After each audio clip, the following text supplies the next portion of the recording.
क्या आप Wednesday Addams के बारे में सब कुछ जानने के लिए तैयार है? जैसे क्या आपको पता है टिम बर्टन ने ही पूरे कास्ट को चुना था, या जेना ऑर्टेगा ने अपने कुछ स्टंट्स खुद परफॉर्म किया है और वेडनेसडे क्रिस्टीना रिक्की के साथ काम में जाती है? तो मेरा नाम है तानिम और आप देख रहे हैं T17 का और एक वीडियो।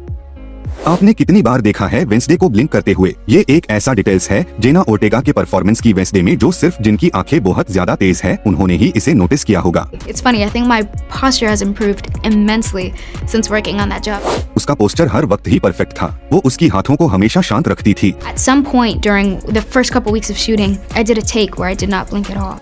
और टीम बर्टन को ये सीन काफी पसंद आया, तो उसने और जेना ऑर्टेगा ने डिसाइड किया कि ये वेडनेसडे के अजीब आदतों में से एक होगा। काफी बार तो जेना को पता भी नहीं चलता था कि वो ये कर रही है, उसको तब पता चलता था जब वो कहते थे कि वो रीटेक लेंगे। I would drop all the muscles in my face, and Tim really liked the Kubrick stare where I stared through my eyebrows. अब जेना ऑर्टेगा 8 महीनों के लिए हर वक्त सिर्फ काम ही काम करती रही, जहाँ वो दिन में मिनिमम 12 घंटे तो काम करती ही थी। I would wake up around 4:30.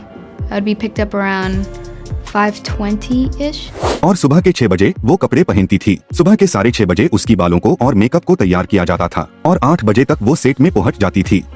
We would do 12-hour days. We would have rolling lunches, so we just eat when we could.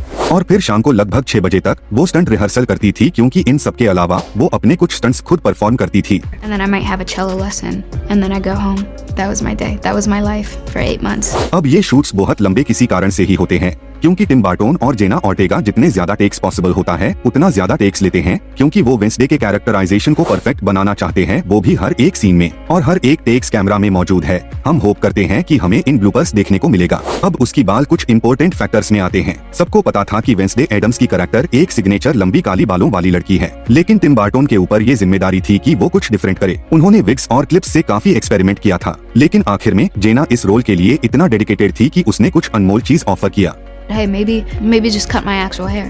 और बाद में उन्होंने ये सच में किया और उनको ये काफी पसंद आया। And then he loved it, and that was something that we married and we stuck to. अब शो में बहुत स्वॉर्ड फाइटिंग और फेंसिंग सीन था, और एक चीज जो जेना ऑर्टेगा को बहुत खास बनाती है कि वो अपने काम को इतना डेडिकेशन के साथ करती है। वो अपने स्टंट्स खुद परफॉर्म करने के लिए घंटों के बाद घंटे फेंसिंग और स्वॉर्ड फाइटिंग स्किल्स के लिए ट्रेनिंग करती है।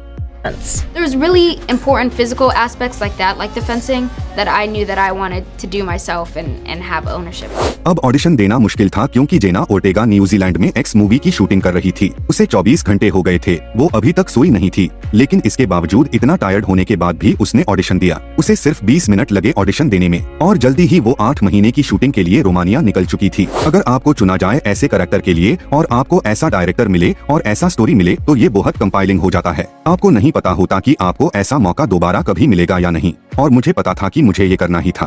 अब वेडनेसडे के लुक बनने के वक्त हर एक डिटेल्स इंटेंशनल था, और कोई भी डिटेल्स छोटा नहीं था। शो के डायरेक्टर ने उसके लुक के बारे में बहुत कुछ बोला है। उन्होंने कहा वेडनेसडे के लुक में सब कुछ इंटेंशनल था। जैसे कि वेडनेसडे की शूज को ले लो, वो नेक्स्ट लेवल है। जब आपने पहली बार वेडनेसडे को देखा था, वो अपने आइकॉनिक ब्लैक ड्रेस में थी, लेकिन शो के आगे बढ़ने के साथ साथ उसकी स्टाइल में चेंज आया। वो हमेशा चाहते थे कि वो अलग दिखे। अब शो का लुक कुछ इंपॉर्टेंट फैक्टर्स में आता है। रोमानिया एक ऐसी जगह नहीं है कि आप यूजुअली फिल्मिंग करते हुए देखोगे, तो ऐसे ईस्टर्न यूरोपियन वाइब को कैप्चर करना कास्ट्स और क्रूज के लिए एक बहुत बड़ा इंस्पिरेशन था। I did send a photograph of myself in my office to my agent and said, "Is this what your office looks like?" अब जेना ऑर्टेगा ने वेडनेसडे के कैरेक्टर को बहुत ही बारीकी से परफॉर्म किया था। जब शो रनर्स ने उसे वेडनेसडे के कैरेक्टर के लिए परफेक्ट फिट समझा, वो इस कैरेक्टर को प्ले करने के लिए बहुत नर्वस थी, क्योंकि वो चाहती थी कि इस कैरेक्टर को एक अच्छे परफॉर्मेंस के साथ जस्टिस मिले। Fencing lessons twice a week.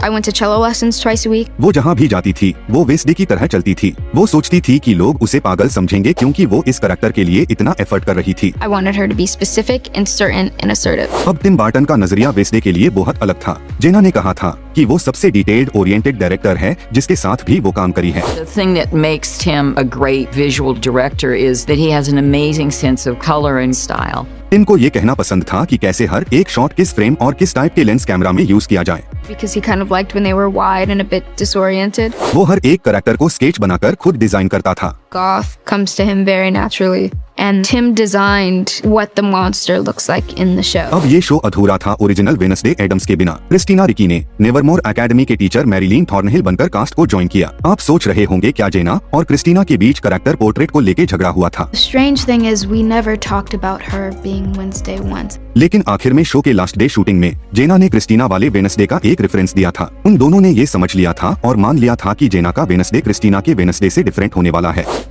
अब क्या आपको पता है, जेना ओर्टेगा हमेशा से किसी साइलेंट मूवी में होना चाहती थी और वेडनेसडे एडम्स के तौर तरीके और हाव भाव के ओरिजिन इसी साइलेंट मूवी के आइडिया से ही आया है। I felt like that really encouraged mannerisms or kind of balanced the aspects of surrealism and realism in the film. Tim Burton को भी ये आइडिया काफी पसंद आया, इसलिए जेना के emotions most of the time silently उसके एक्सप्रेशंस में दिखाई देती है, जो बहुत थिएट्रिकल, ड्रामेटिक और इंटेंस होते हैं, और इसके लिए ही तो एडम्स फैमिली जानी जाती Because है। they can be very theatrical and dramatic and intense, and that is what the Addams family is. अब एडम्स फैमिली कॉमिक्स में वेडनेसडे ओरिजिनली एक लैटिना कैरेक्टर थी, और one of the most important part था Jenna Ortega के लिए कि उसे वेडनेसडे के कैरेक्टर को लैटिना दिखाना था, क्योंकि ऐसा पहले कभी भी नहीं हुआ था। Anytime that I have an opportunity to represent my community, I want that to be seen. और एक वजह से टिम बर्टन ये करना चाहते थे क्योंकि एडम्स फैमिली दिया दे लोस मर्तोस में पार्टिसिपेट किया करती थी। Ours is in the living room. More seating for a year-long Dia de los Muertos. अब ये पूरा का पूरा टाउन बनाया ही गया था इस सीरीज के लिए, और उसके साथ उनको रोमानिया का एक्स्ट्राऑर्डिनरी सेट भी मिला। इस शो का सेट खुद में ही एक कैरेक्टर है। Gwendoline Christie New York comic con में अपने रोमानिया एक्सपीरियंस के बारे में बताती है। उन्होंने कहा कि मुझे रोमानिया में एक चीज काफी पसंद आई कि हम ऐसा कुछ दिखा सकते थे कि लोगों ने उसे कभी नहीं देखा होगा। ये ऐसा है कि आप इतने एपिक स्केल पे एक फ्रेश सीरीज देख रहे हो, और लगभग सब कुछ वहाँ रियल था। इस टीम ने सच में एक बढ़िया काम किया था। उन्होंने एक टाउन खड़ा कर दिया और लोकेशंस को परफेक्टली यूज किया। इतने खूबसूरत लाइफ के पीछे खतरनाक स्टोरी भी है। उन्होंने इसके ऊपर काफी मेहनत किया है।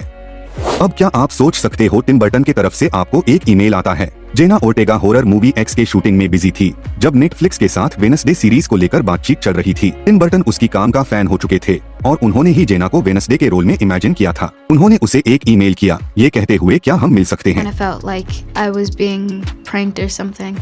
लेकिन अब सब जेना ओर्टेगा की परफॉर्मेंस से बहुत इम्प्रेस हो गए हैं। Because I'm very dry and I don't think people can tell when I'm being serious or when I'm being sarcastic. Tim Burton और उसके आइकॉनिक कास्ट्स और क्रूज के वजह से वेडनेसडे एक आइकॉनिक सीरीज बन के सामने आई। इनमें से अगर आपको एक फेवरेट वेडनेसडे फैक्ट चुनना है तो आप कौन सा चुनेंगे, कमेंट में बताएं। तो मिलते हैं अगले वीडियो में। जाने के पहले वीडियो को लाइक और चैनल को सब्सक्राइब कर देना।